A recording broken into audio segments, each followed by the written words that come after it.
Hey there, YouTube land. I'm not sure what's happening with the memory here, so that video cut me off. And I was talking about changing the notes by using different kind of vowel, and almost like if you're swallowing food, um, you can try those kind of things. But if you want to do,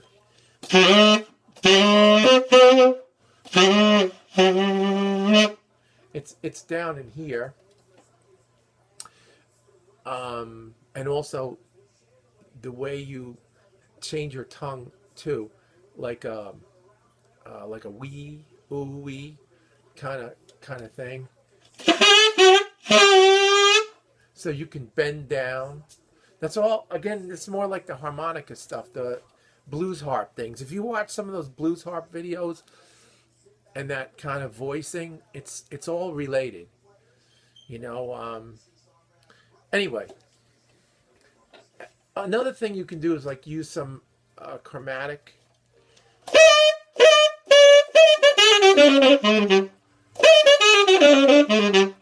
You can use some of those kind of things and put them into, the whole overall lines.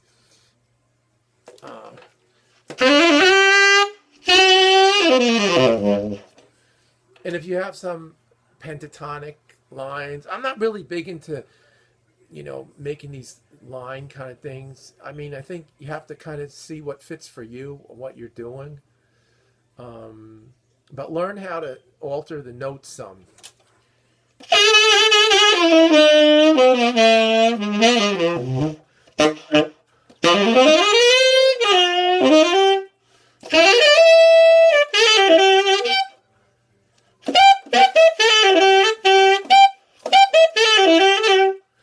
I'm on like A.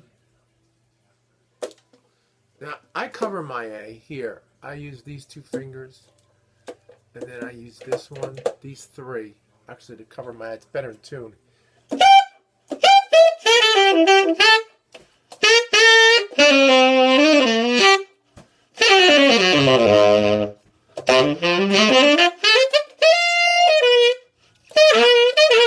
See, those things, you play one note on, and you can get on it a little bit.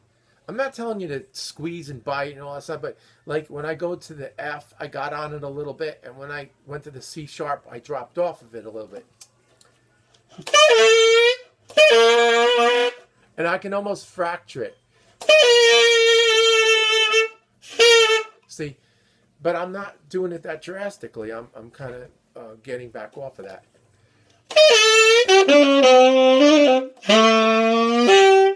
So there I can either start on the C and bend up to the C sharp,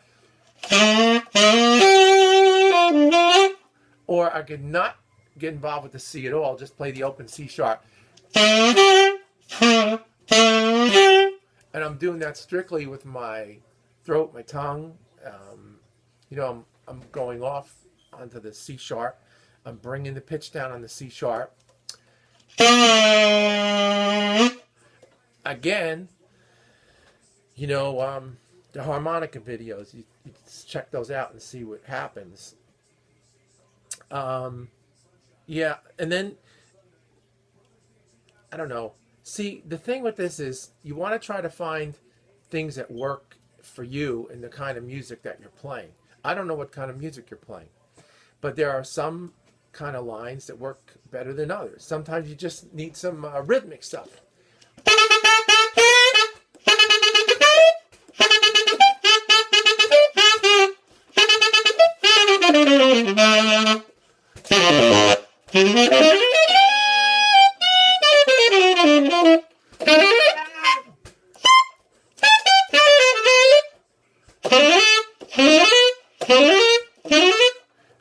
And then you get into like sequences, taking all these lines. I mean, there's so many ways you can go with this. But also try to get your own stuff happening, and not just what everybody else is playing. So okay, I'm looking at the time, and this video's been acting strange.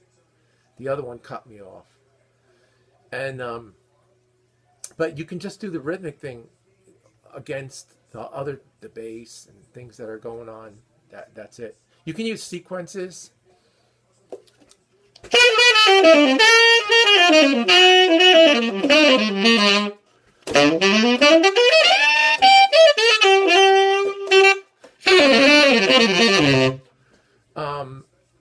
Again, mixing the chromatics with some of these things.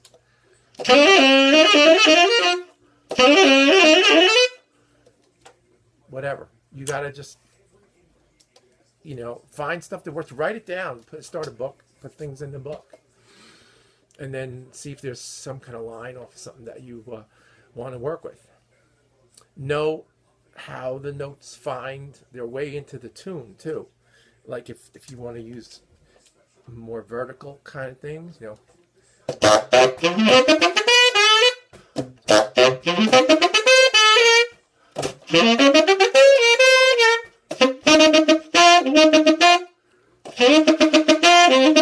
Again, the rhythmic. You want to have bite, some kind of bite. In this mouthpiece, I mean, it's over a 2. It's pretty open inside, but it still has a bullet chamber, so it's better for like rock and roll and stuff like that. I mean, I don't know. I got a minute here before I shut this off.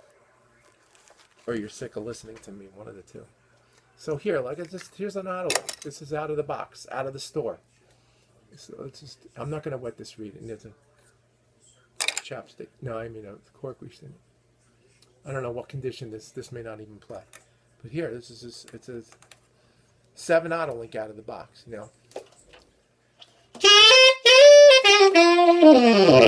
Alright, so this reed is not happening. I'll wet it.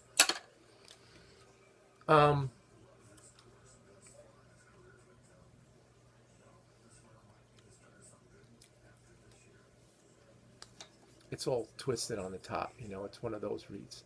But that's because we just had this big storm here. Whole day of storm. Rain, like 3 inches of rain. So this kind of needs to be broken in. It's a little stuffy. Anyway, the thing is, you can do on the,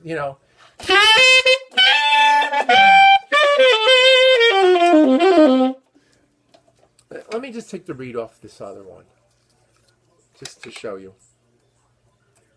It's the same kind of reed. It's just the other reed was actually playing. Maybe it's not going to play on here. So then here I am. I'm just wasting my time.